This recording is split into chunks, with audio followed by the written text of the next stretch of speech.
Hey guys, welcome back to my YouTube channel. My name is Seriah for those of you who do not know me, and today I am going to be telling my physics class horror stories.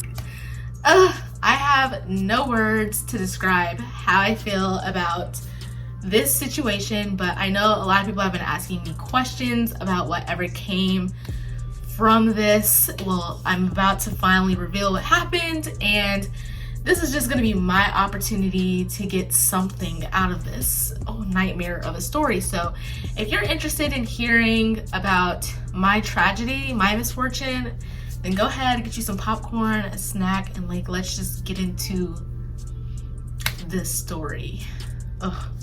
Make sure you like, comment, and subscribe. And this should serve as a cautionary tale to HBCUs in general. Yeah, without further ado, let's get right into the video. High volume. I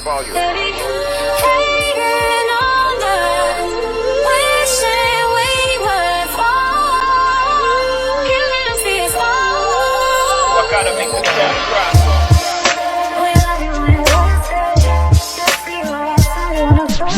Good dude. I know you love me. So, a little background on me. If this is your first time watching my channel and you don't know anything about me, I am a pre-med student. I'm trying to get into medical school. This school, I should say, is trying to make my journey a lot more harder. But if it wasn't for the Lord, oh my God, there's a bug on my window, sorry. The Lord is going to supply all my needs, which is why I'm not super concerned. But the devil is really real out here. He's real. He's very deceptive. That's I'm gonna leave it at. But basically, this teacher, this person, this individual really tried to end my life, to try to end my career. Basically, I already graduated. Mind you, this is really important information here. This is not like I'm just in college goofing around trying to just finesse my way through life.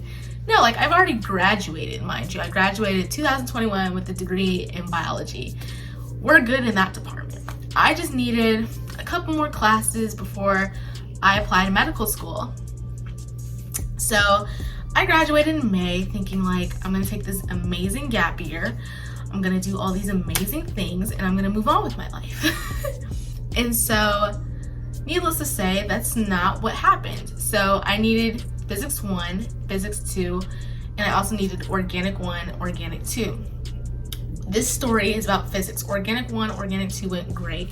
We're not talking about that, we're talking about physics. Physics I was nervous about because I hated physics in high school and I completely avoided taking it in undergrad because I just knew my school was going to cause me distress. And so I figured, why not take it at an HBCU where I feel like I can get the support I need from the faculty member and have that network, that support at an HBCU. That was my vision. That's not what happened, should I say. And by the way, this professor that I'm mentioning, he's not part of the community, just so you're aware. Semester went well. First semester was great. Fall, I took Physics 1 with a different professor. Everything went great. I have to work, unfortunately.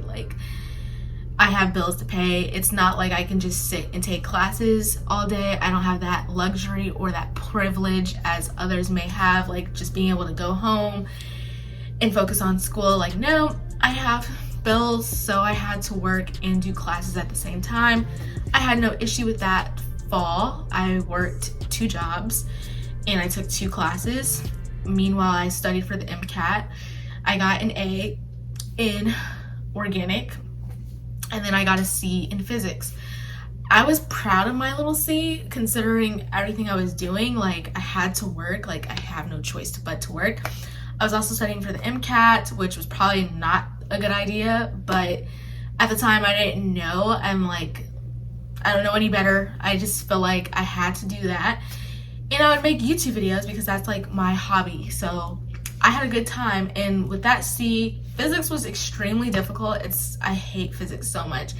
but I worked through it, I passed it, and I was completely okay with my C because I was planning to take a post back anyways, so I passed. So that was the goal. So second semester came, I was obviously nervous to take physics because I already kind of barely passed, you know. I don't want to say barely because I don't want to give them any leverage, but I already, you know, I didn't pass with a B. Basically, I passed with a C. So I was already concerned about physics 2 as is. And I was just worried about, you know, taking it once again with another class because I was taking organic 2, which these classes are probably going to be a little bit more harder than just physics 1 and organic 1. And then working 2 jobs, and then also my MCAT would be in March. So I started taking the class. I met with the professor, and the professor was already just like, I already knew it was an instant no for me. English was not his first language, so I already had like a little bit of a language barrier with him. And 2, he literally just, nothing was clicking between us. Like initially, like it was just not, we were not in tune with each other. Like I would go to lecture and listen to him and not understand a single thing he was saying. And it's not because of his language barrier, it's just because of his method of teaching. His method of teaching was just really scattered, not organized. He would just jump from subject to subject. Like, have you ever heard like a professor, like they'll start talking, like let's say we're learning math and you're teaching me how to add numbers. And you're saying 1 + 1 = 2, and you're explaining why. Well, if you have one item plus another item, you put them together, you get 2.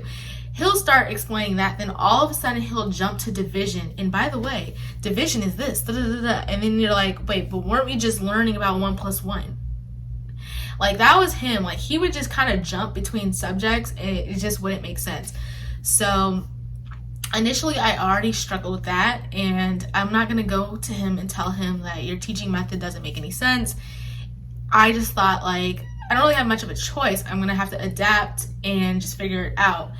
So he goes through this syllabus of his, and he's explaining how the class is going to work. Day 1, he mentioned to the class that he does not do emails. Do not communicate with me via email because he will not respond. That's point number 1. He said, come to my office hours if you have any questions, concerns, come meet with me, da da da da. So that was his first point.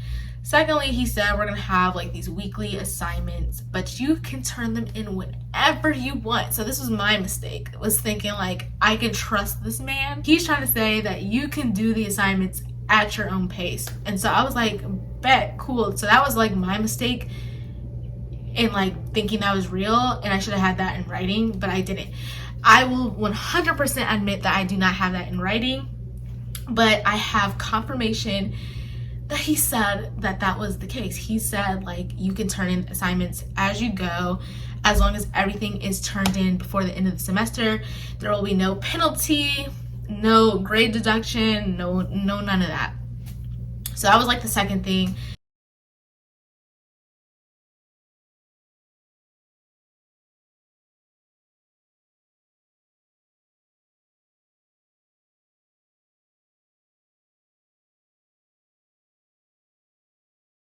And the third thing he said was you have to present your work to him. Like basically every assignment you do, you have to basically explain how you got the answers, all that good stuff.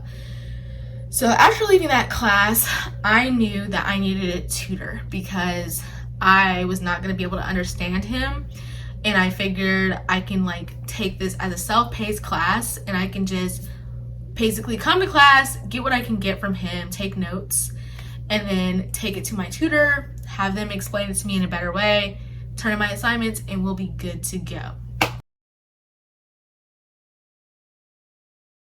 Immediately, day 1, after we went through the class, the syllabus, and all that stuff, I went up to him and I told him I have this MCAT to take, and it's going to be March 12th, I believe. And so I'm going to have to miss that day. I thought me and him had an understanding. He basically said, yeah, you can miss, whatever, just do your work, you know what you need to do, da-da-da-da. So I missed the 12th, and basically my MCAT was canceled. That's a whole other topic of discussion. I literally had to travel out of state for the MCAT because there was no MCAT testing in my state. I had to travel, commute. It snowed there. They canceled it.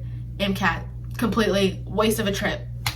So I come back, and it's right around midterms, and basically I tell him that my MCAT was canceled, so I have to have a new retest date, and I'm going to miss that day of class because I have the MCAT now in April. This go round, I tell him about it. He's like, all right, cool. Midterms are coming up. Just so you know, you have an F. Excuse me? Wait, what? Pause. So I missed the MCAT day. I communicated to him why I was missing, and then my second MCAT day is approaching. I'm telling him I have to, miss another day of class because of the MCAT. He said it's fine, cool, but just want you to know that you have an F. I'm like, how? Why? And he said because you haven't submitted any work up until this point. False, incorrecto. I did turn in the work that was due that I knew of. So basically, reminder, in the beginning, he said all assignments that he creates, they do not have a deadline. You could turn in everything at your own pace.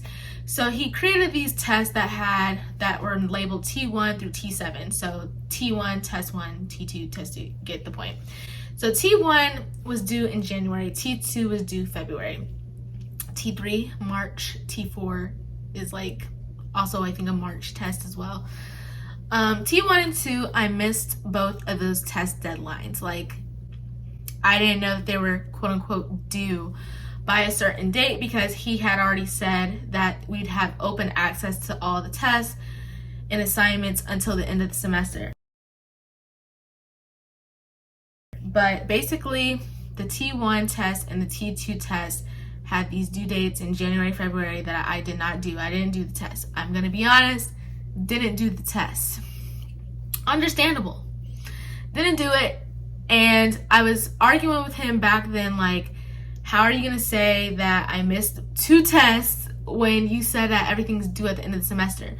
And he said, yes, the answers to the test are due at the semester, but I need you to just submit the test blank, just submit it in. I'm like, I don't get the point of that. I know you probably are questioning me that doesn't make any sense. I know, it's confusing. So I didn't turn in test 1, test 2. But test 3, test 4 came, and I was like, all right, so for test 3, I submitted it blank, didn't answer any of the questions, just submitted it. And then test 4, I actually did the test. I did the test for 3 too, but it was due at a certain time or whatever. So I just hurried up, took the test, and then I sent him, he says there's no midterm answers. So I sent him an email, I'll put it right here. Hi professor, this is my T3 answers. After break, I'll defend them in person. I also did T4. As for the labs, I completed them as well, but do not know how to submit. If you can please share with me how to do that, I'd appreciate it. I will not be coming to class tomorrow because I got sick today, have COVID symptoms. So that was one of the times I missed class because I got sick. So as you can see here, I submitted the answers to my test. He responded and said, you have to explain your answers to me, claim your answers at the same time, then your work can be evaluated. Hope you feel better. Boom.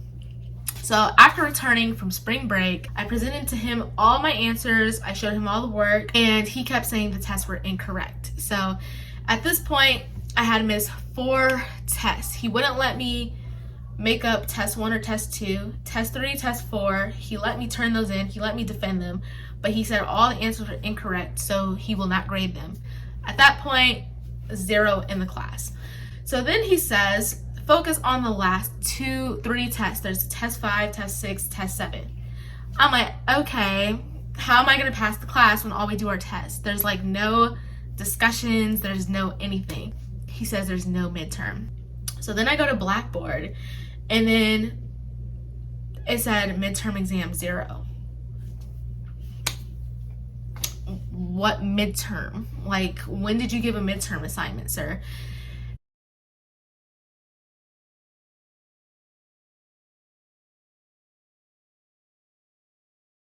So then I started reaching out to like different students in the class, like, yo, what is this man on? He definitely told us like we don't have to turn in these quote unquote assignments, right? So then I decided to message my peers because I was confused at this point. Like, I already kind of let it slide. Like the first and second test, he said he wouldn't grade them because I didn't turn them at the appropriate due date. Well, sir, there were no due dates in the class because you said we can complete everything at our own pace as long as it's due at the end of the semester. At this point, it's only midterms and I'm trying to submit all my work and he wouldn't let me submit my first 2 tests. At this point, I'm like, I don't care. I'm gonna just focus on the rest of the semester. So I had 5 more tests to do. So I was like, I'm gonna just focus on the last 5 tests. I do test 3, test 4, turn it in on time, answer the questions. I'm working with my tutor thoroughly. MCAT's over. I'm like literally on it, like doing my work. I turn in my tests. These are ones he actually let me submit. He let me actually submit the test, but then comes back and says all my answers are incorrect. He cannot grade my test because all of them are incorrect. I asked him how they're incorrect. He said I didn't show any work. Here's pictures. This is me showing my work. So what work is not being shown? And if you can just say that the work is incorrect, just say that the work is incorrect. Like, but don't say I didn't show my work because I definitely did. I did the calculations. I told him how I got to the answers. He said all of it's wrong. He can't grade it. So I'm like, okay, what do I do? He said, you can rework the test as much as you like. And once you get the answers right, then I'll grade the test. I was like, okay. At this point, I'm stressing out because he's saying I can redo test 3, test 4, or whatever, but I have test 5 through test 7 to get through. That is coming up like next week. I already work 2 jobs. I'm not a full-time student. I can't just be doing this every day. And so I'm like stressing, and plus I have labs to do too. Like labs, you can do that at your own pace. You present your labs to the teaching assistant. So I'm like, all right, I guess this is what I'm gonna have to do. I didn't complain to him. I was just like, you know what? I'm just gonna do what I gotta do. He's like really doing too much.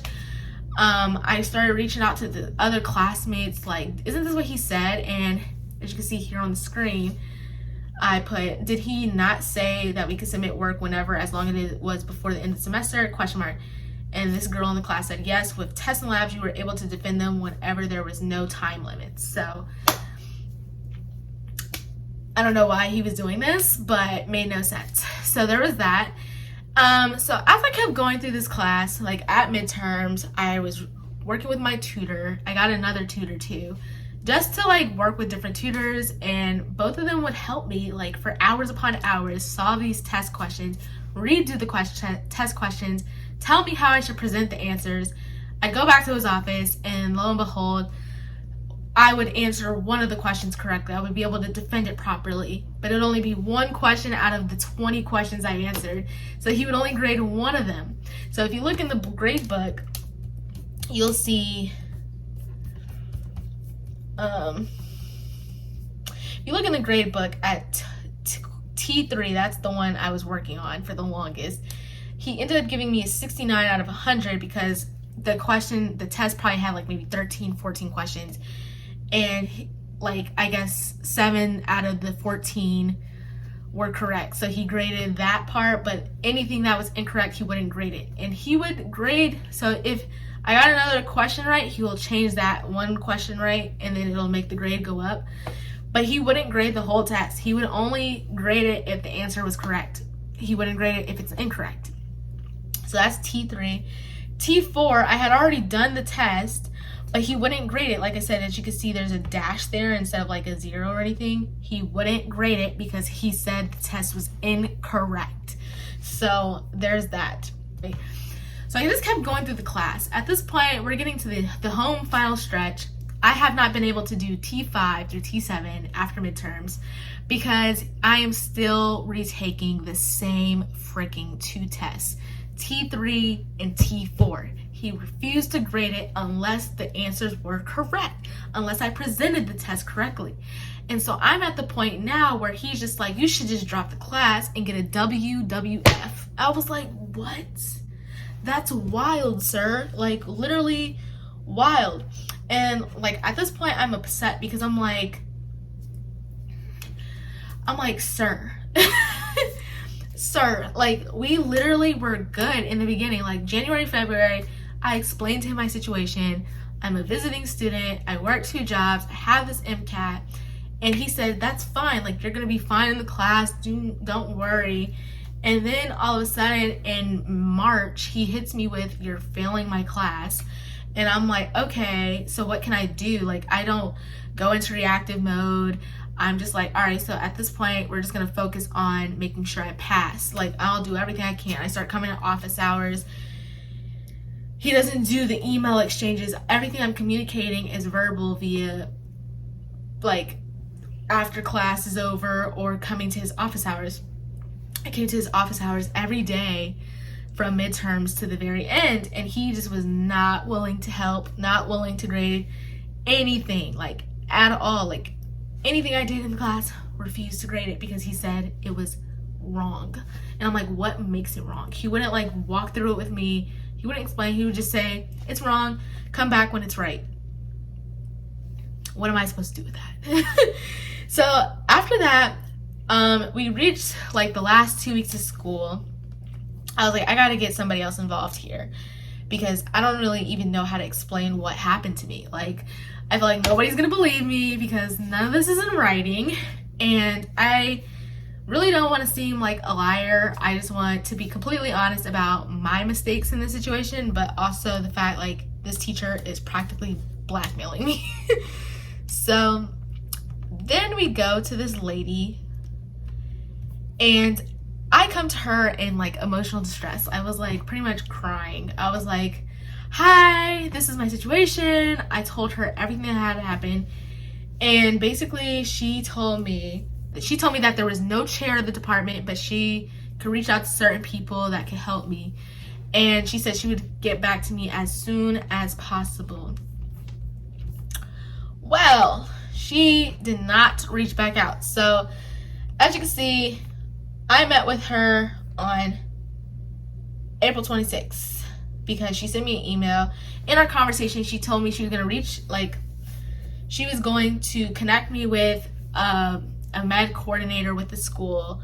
So she sent me that email that day, and then she said she was going to get back to me within probably 24 to 48 hours with an answer of what we should do. So Saturday, that was Tuesday. So I was expecting an email either Wednesday or Thursday. Didn't get an email. So I messaged her Saturday because I even gave her a grace period. Friday, fine. Saturday, I sent her an email saying, greetings, I wanted to reach out and ask if you had any updates. No response. I sent her another email. I'll put all this on the screen. Monday, I asked for another update. I wanted to reach out to you and ask if there was any updates regarding the conversation. No update. The next day, I stopped by her office and I wanted to know if there was an update. She was in her office. She was like in a meeting though, so I like waved like, hey, this is me. She looked at me, acknowledged me, didn't send me an email. So then like the next day I came back again. I saw her in there. She was in another meeting. So I slipped a note under her door writing my personal email and my school email. No email back. So this lady, when I met with her, she told me she was going to talk to a dean probably. She was going to talk to another physics department, and they were going to work towards a decision on how to best help me find a solution before the semester ends.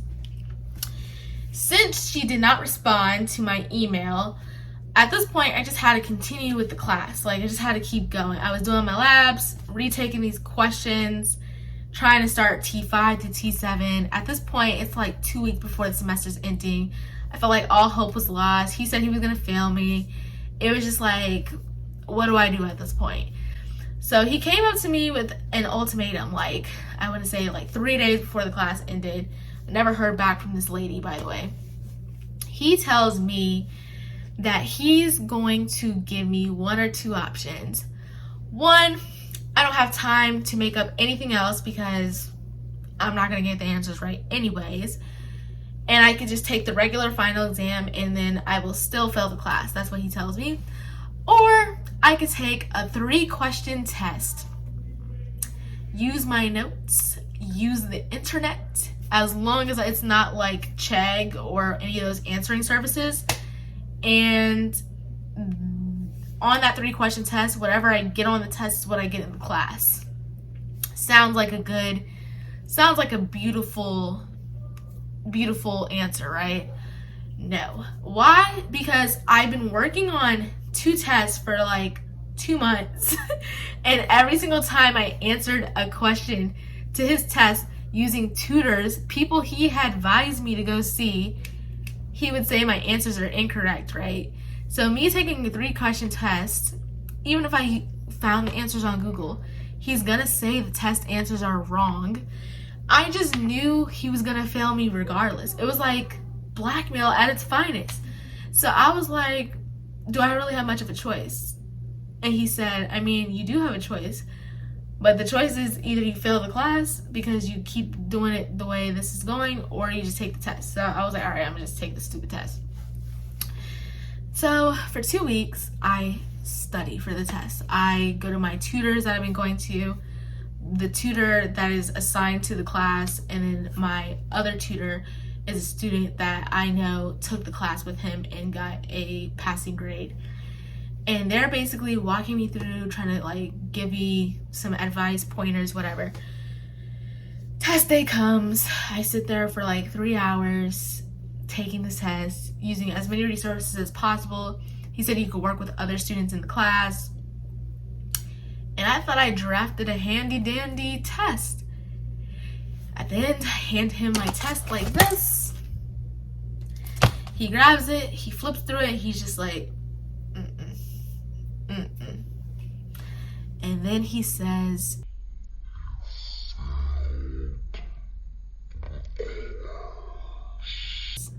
dun dun dun. But I already knew this was gonna happen. I tell him, can I take a picture of the test? And he said yes. So I took a picture, boom, boom, boom, of the test, and I tell him, you will be hearing from me soon. So he failed me for the class, so I thought, by the way.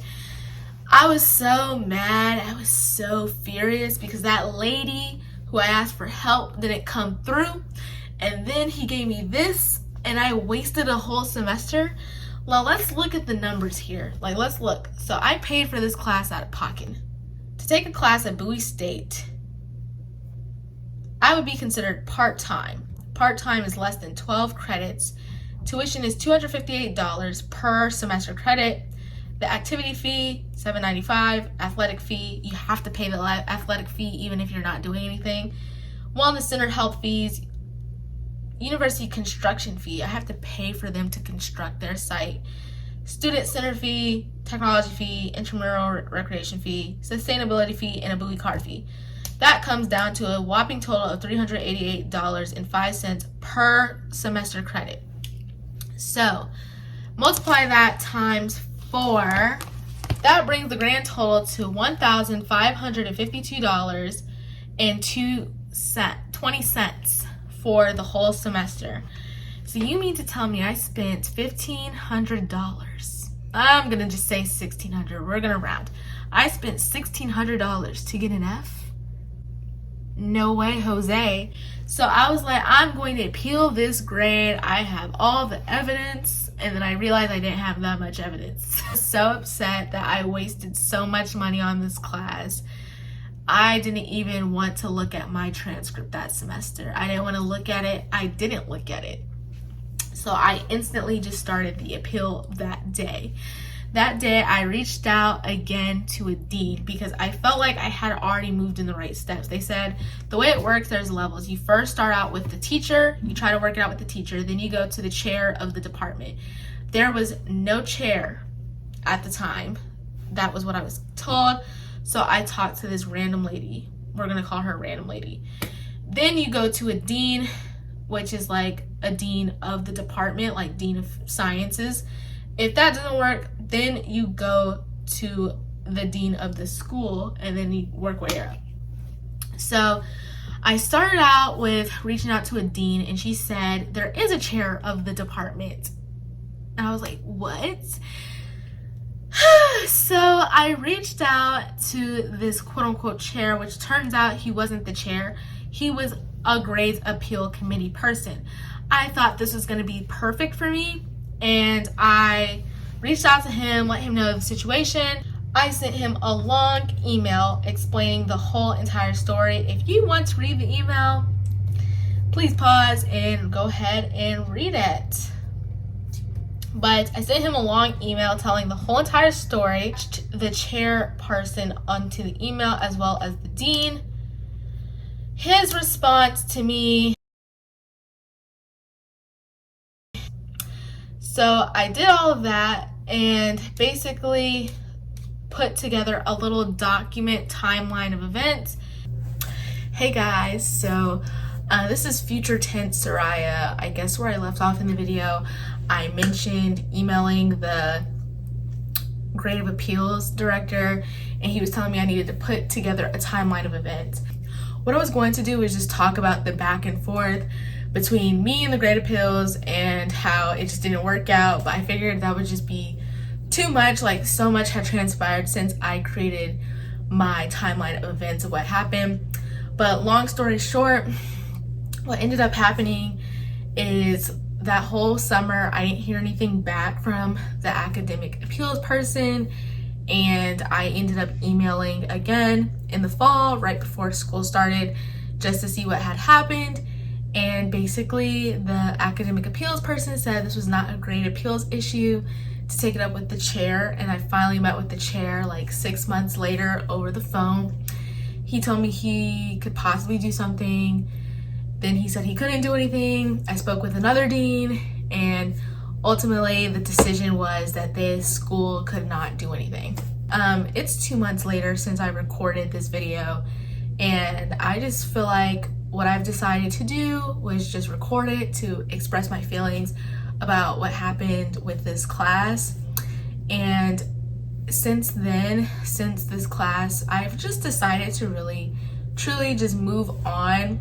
I feel like deep down God has a plan for me, and if medicine and medical school is the purpose he has for my life, then I feel like he's going to order my steps accordingly. And I can't let a teacher, an institution, or even really my grades dictate that purpose or plan.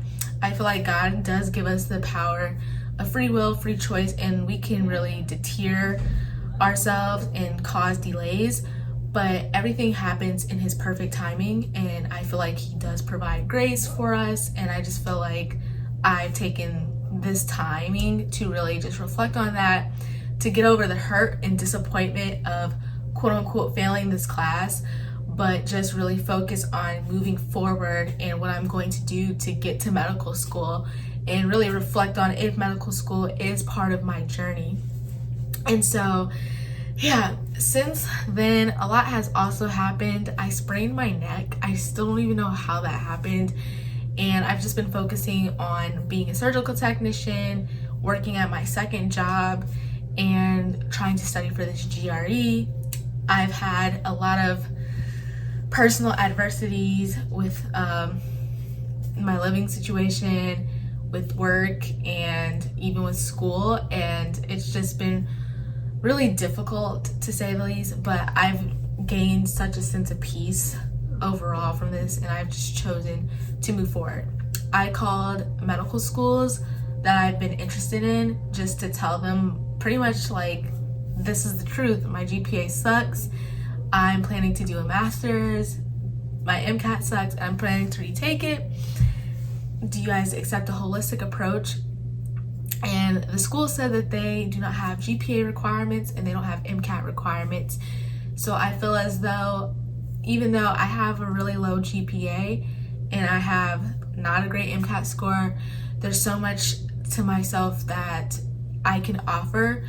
I feel like I've done a lot of maturing over the years, and I really want to take the masters I pursue seriously to show them that I can overcome the destruction of my terrible academic record.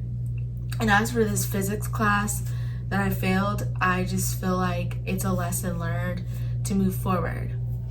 So another interesting thing about this physics class though is when I was going through this whole process of communicating with the school, I decided to finally take a peek at my grade, and he actually didn't fail me. I didn't get an F, I got a D, which is still failing, but it's not a complete F on my record, which is something I guess to be grateful for.